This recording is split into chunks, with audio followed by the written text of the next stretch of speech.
Well, I am a stand-in. They went to the bullpen, so a couple times over. Rick Insel was supposed to speak last week, and so that got scrubbed, and I think the speaker today got scrubbed. So they asked Rick, and Rick's traveling to Jacksonville State. We play them tomorrow night, so that bus left. So you guys got me instead. So apologies in advance. So I just wanted to talk to you a little bit. Who all here has been to the Murphy Center? Virtually everybody in the room, and just we won't go around the room, but I'll just kind of ask, come up with your top 2 favorite memories there, and just in your own mind, and think about it. It might be an athletic event, it might be a concert, it might be watching a graduation, might be your graduation, all those kind of things. So that building, in my view, is probably the best memory creator that we have in our area by far. There's been so much traffic through there, and so we started drilling down a little bit because we're in a Build Blue campaign, and it's 52 years old now, and so it needs some work and renovations and those kind of things. So we've put together just some figures and some economic activities that we do on this. So let me make sure. So our athletic department's really busy, and I don't know if you guys, I know you can't in the back of the room probably read this, but we do all these events all year long, and that doesn't include our camps. So with the football stadium and Murphy Center, there's really 221 events that are there annually. So we do approximately 15 men's basketball games, 15 women's basketball games, and then athletics, we do, baseball has 30 home games, and so that's all kind of normal that you would think happens in our building. And then you get to these kind of things, like there's 7 MTSU graduations. So they've got 1 in the summer, like 2 in the winter, and 3 in the spring. And those all draw 10, 11,000. The non-MTSU graduations, it's basically every high school in the county, plus some in Williamson County. There's 15 of those. And then the TSSAA events, inside the Murphy Center, there's 56 basketball games that get played in there. There's 28 games for the boys title, and there's 28 games for the girls title. Cheerleading, if you haven't been to one of those cheerleading events in the Murphy Center High School Championship cheerleading, I mean, it's a packed house, and it's an all day long type deal. And it has 10,000 people in there almost all the time. I mean, it's one of the bigger events that happens there. Spring Fling, there's basically 13 events, and so you can kind of see a little bit what makes up those 221 events per year. And then just kind of doing some attendance, what does that equate to, and just trying to put some rough numbers around it, is that basically 750,000 people visit our athletic venues annually, and about 450,000 of that's at the Murphy Center. So that's our biggest attendance generator. I always say that's the visitor center for our campus, for our city, for our county. A lot of people draw their impressions off of it. Some of those events we talked about, like the TSSAA events, not a lot of people talk about camps. And the camps that happen inside the Murphy Center are significant. I'm not talking about the little day camps where mom drops off the child and it's from 9 to noon kind of thing.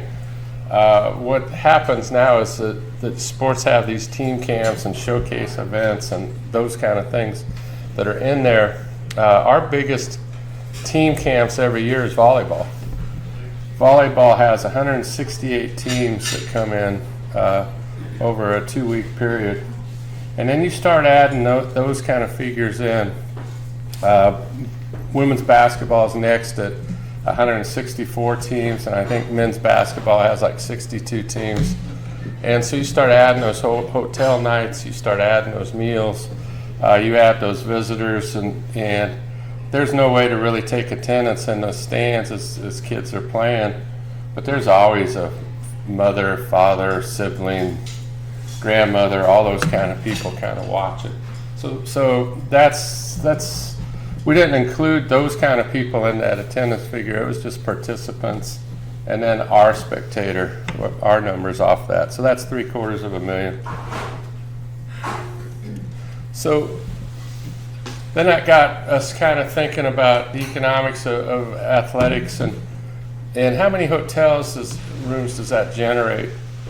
And this is just our teams only, like our competitions only, because there was no way for me to determine fans and parents and those kind of things that come. But I can pretty much drill down and say when we have a home football game, here's what happens is that our team stays at a hotel and the visiting team stays at a hotel. And adding up those rooms are very easy to do. When a basketball team comes in, what's about the average number of rooms and how many times do they do that? Baseball. So we went through all the sports and did that. And it's right at 3,000 rooms. And that's just for teams. Just teams. No fans, nobody else, no grandmothers, nobody else coming in. And that's just for athletic competitions. And I did not include camps in that figure. And some of those team camps, we estimate that, on women's basketball, there's 164 teams that come in, and probably 30 to 40 of those are probably overnights on those teams, and not just day trips. And so you start adding those in, let alone the relatives that come watch them play. But 3,000 rooms a year on that. So what we're trying to convey to the community, I put those numbers in front of the Board of Trustees. We had a meeting with City Council as well, just to kind of let them know what this building really represents. And it's a community building. I mean, what we want to do with Build Blue is turn it more, reconvert it back into more of an entertainment center. Because really, it's just most of those events were athletics related, and we're really busy with those. And it's generating a lot of income, and it's generating a lot of economic impact, all those kind of things that we want, but we also want to have more concerts. We had a Judd's concert a year ago that was very successful. Students always have a concert every year, and I'd be willing to bet some of the memories that you guys had here with some of the great concerts of the 80s and 90s that you went to, and to turn that back into an entertainment center. There's no reason why the Harlem Globetrotters aren't playing in Murfreesboro, and there's no reason why we can't get some of these other entertainment acts, let alone concerts. There's other acts that can come here as well. So that's what we're trying to do is with our Build Blue campaign is to re-image the Murphy Center just a little bit. And it's got good bones and those kind of things. We've got $13 million set aside right now, and the goal is to kind of increase that to to the Murphy Center to about 50 to 60 million if we can. We've got slated kind of $120 million of facility upgrades for us. What you're seeing here is the new building that we're currently under construction, Student Athlete Performance Center. That will house our football offices, football meeting rooms, those kind of things. But on the first floor will be the Kevin Byard weight room, which will be a weight room for all of our student athletes. We'll have a training room in there for all of our student athletes, football locker room, nutrition center for all of our athletes. And then the second floor will be kind of the football operations. And the third floor will be a multi-use kind of club level on game days. And we'll use that for meals for our athletes on occasional meals and those kind of things. So that's going to significantly change the way we operate. And then next week I invite you to come February 1st to the ribbon cutting of the new tennis facility. That if you drive by Middle Tennessee Boulevard, I'm sure you followed the construction of it. We were supposed to have that actually today, and Mother Nature said, why don't you guys pick another date? So we did. And so it's February 1st at 1 o'clock. That's an $8 million facility. We've got a top 25 men's program that needs a facility to kind of push them over the top, and our women's program's getting better and better, and this will certainly help with that. So we want to add those facilities, and next slated up for us is the Murphy Center. And as I said earlier, we've got about $13 million set aside for that, so that can do some significant things.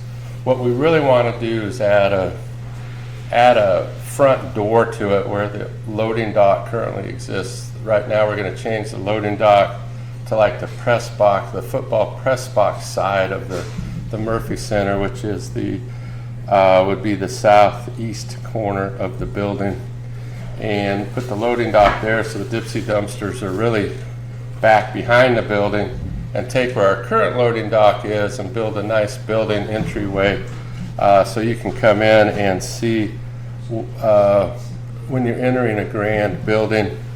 And that picture in the upper left kind of has that there'll be escalators to take you to the concourse level. If you traverse those Murphy Center steps to go up to the concourse level, it's hard.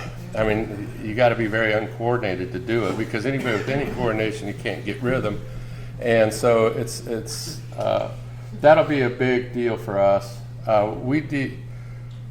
With all those visitors coming there, with 500,000 people coming to the Murphy Center every year, we need to have them enter the building in a more grand fashion than what they do currently.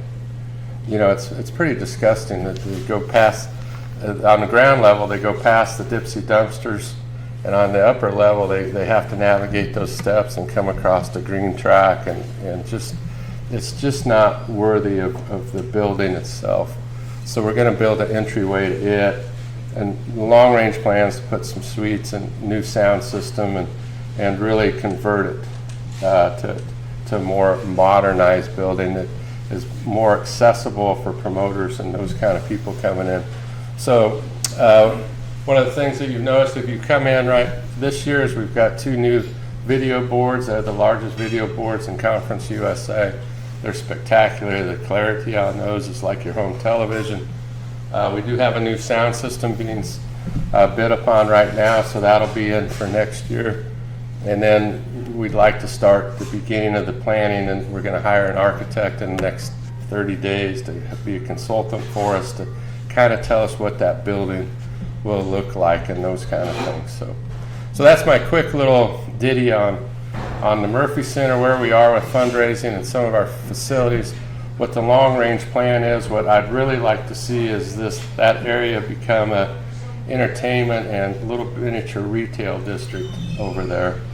And I think that would really enhance campus and enhance Murfreesboro's life. So I know we're at the end, but I'll take some questions. If you guys need to go, but I'll take some questions. Anybody? Oh.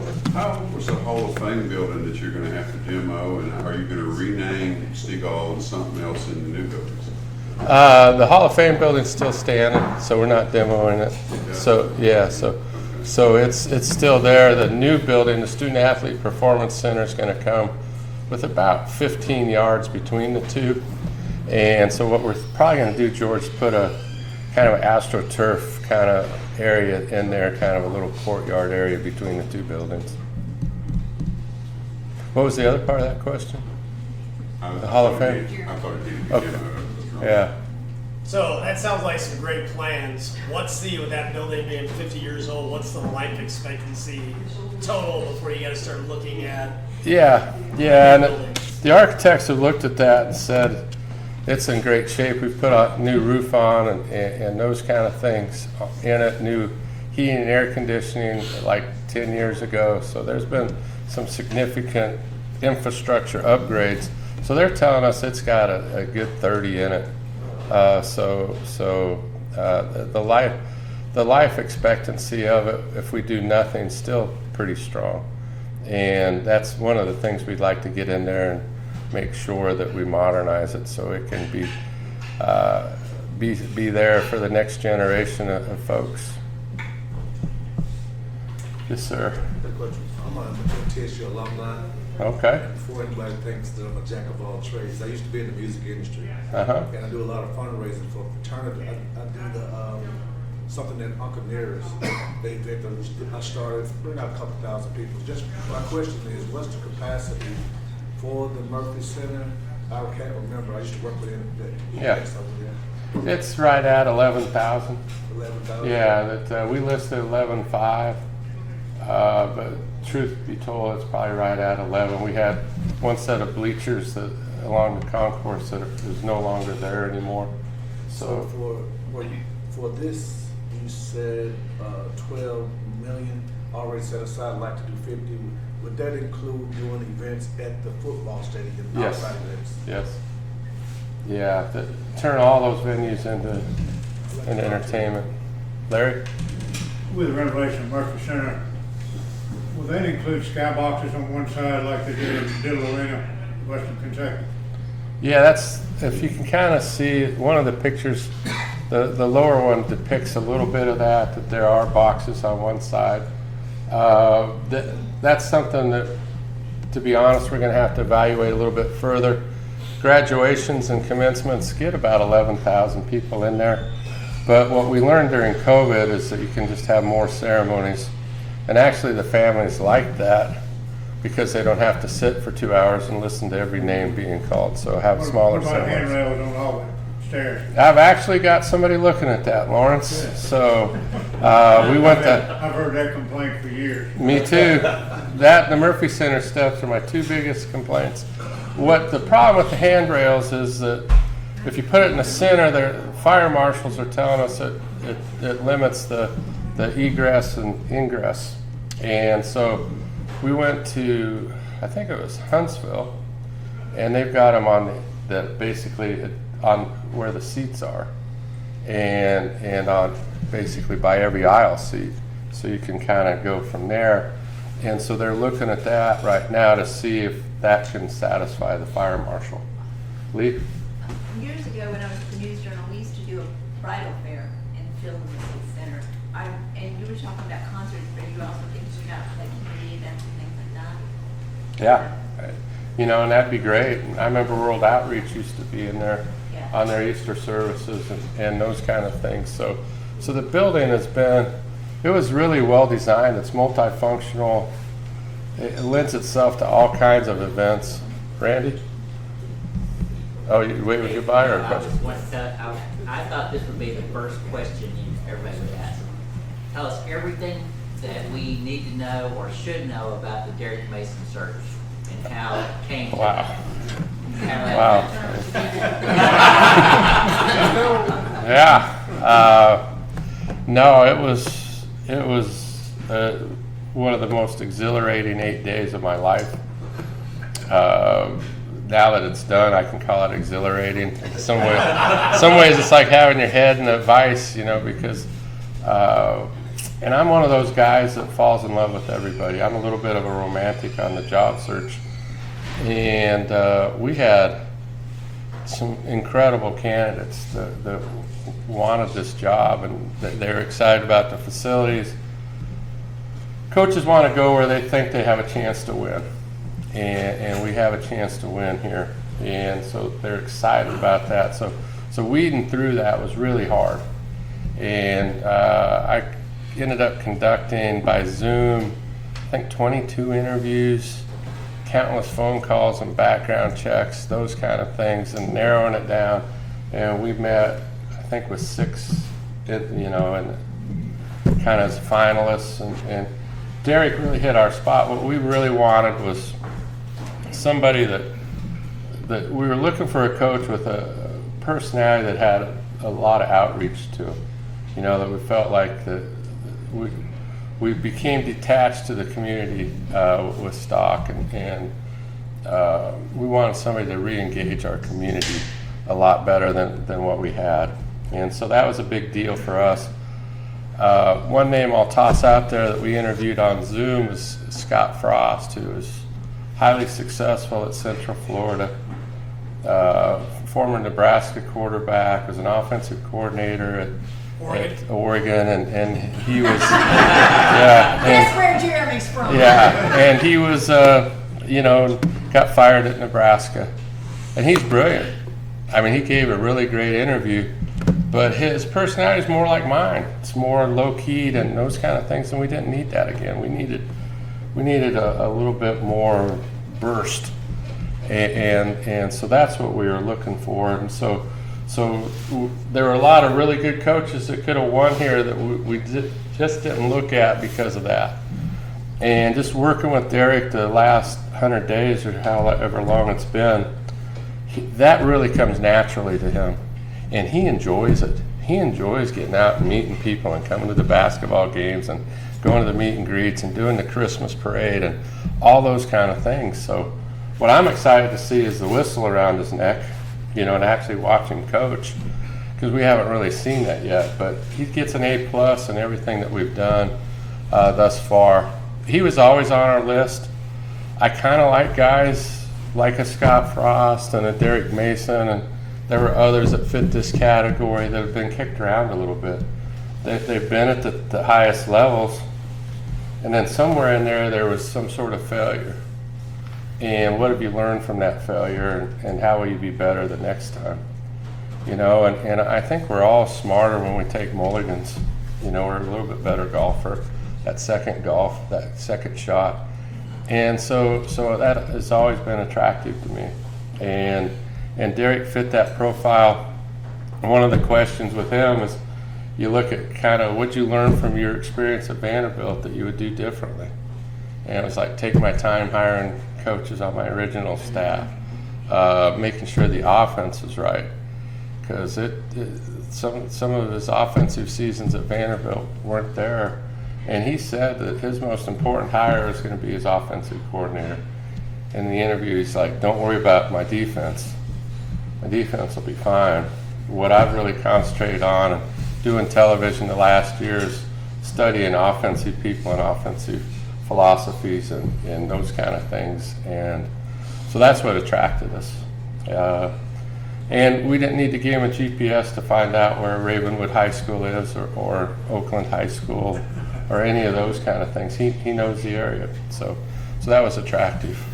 George? Sending a future coach to Missouri and Alabama on a suicidal fundraising mission, Right. how are you going to balance that and then ask them to win?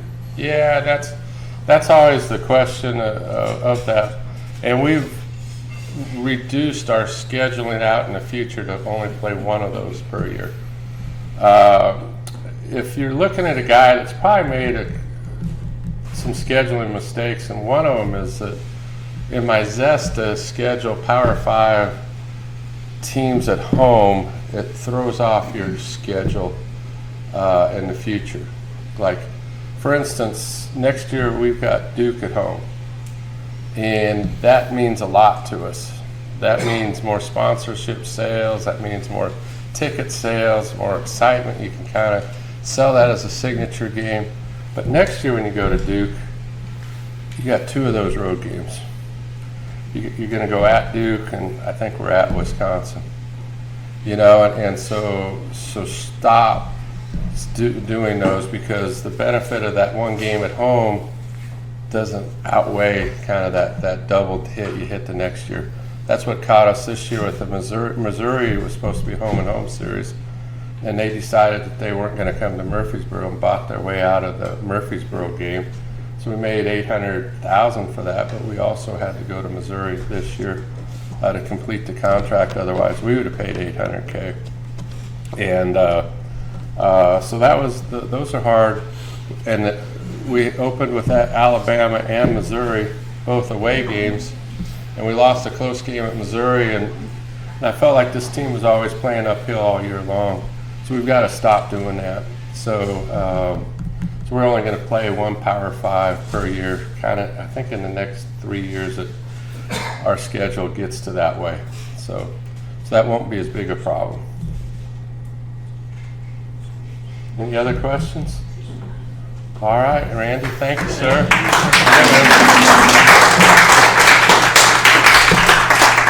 Chris, Groundhog Day luncheon on. Oh, yeah, forgot. yeah. February 2nd, thank you, Larry. February 2nd at the Student Union. It's our annual Groundhog Day, 11:30 on the February 2nd, actual Groundhog Day. That's awesome. All right, if there's nothing else, we're adjourned.